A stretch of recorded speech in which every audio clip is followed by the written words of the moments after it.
রুই মাছ রান্না করব। এখানে আমি 2টা না 3টা আলু দিয়েছি চাক চাক করে।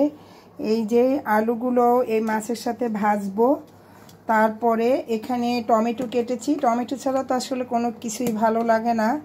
এখানে টমেটো দিব, আর তারপরে ধনিয়া পাতা তো থাকতেই হবে। আর এখন ধনিয়া পাতার যেহেতু অনেক দাম কম, 10 টাকায় অনেকগুলো পাওয়া যায়, আর বেশি বেশি দেওয়ার চেষ্টা করি। আর এখানে পেঁয়াজ কুচি রেখেছি, আর এখানে তো মশলা বাটা আমি সব সময় ডিপ ফ্রিজে রেখে দিই। এখানে আদা রসুন জিরা বাটা আছে। আর এখানে আমি ডালটা হাতে মাখিয়ে রান্না করব।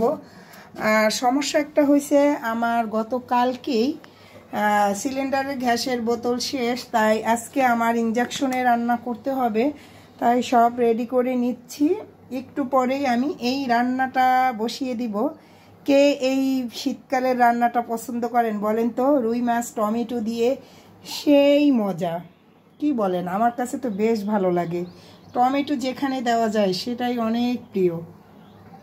ইঞ্জেকশন চুলায় মাছ ভাজতেছি, আসলে সেটা কি যে কষ্টকর, আমি এতে রান্নাই করতে পারি না ভালোভাবে। এখন হালকা একটু মাছটা ভেজে নেই, তারপর কি আর করার, যেহেতু সিলিন্ডার গ্যাস শেষ হয়ে গেছে, কিচ্ছু করার নাই।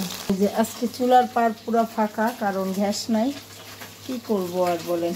মাছটা হালকা করে একটু ভেজে নিই, আর এই আলুটাকে একটু ভেজে নিব।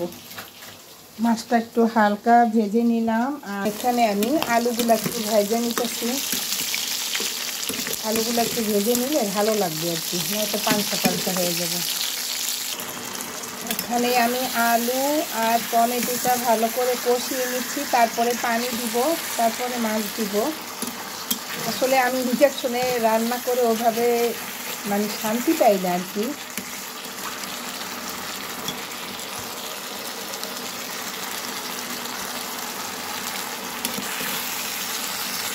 আর কি কষানোর পরে একটু পরে আমি পানি দিয়ে দিব, কারণ তেলটা বের হয়ে গেছে।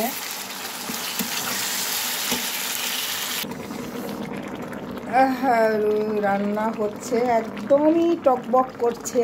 আর কিছু পানি শুকানোর পরে আমি ধনিয়া পাতাটা দিয়ে দিব, কেউ ঝোলটা একটু আর একটু টানবে। এখন আমি ধনিয়া পাতাটা দিয়ে দিতেছি,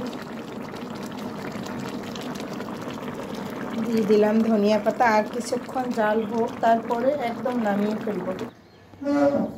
রান্না হয়ে গেল, একটু ঝোল ঝোল মাখা মাখাই রাখছি, কারণ এখানে যেহেতু আলু আছে এটা আরও টেনে যাবে, আর সবাই মাছের ঝোলটা খেতে চায়।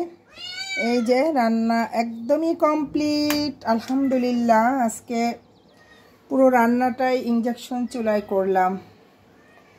আর কি অবস্থা, সবাই ভালো থাকবেন। আল্লাহ হাফেজ, আসসালামু আলাইকুম।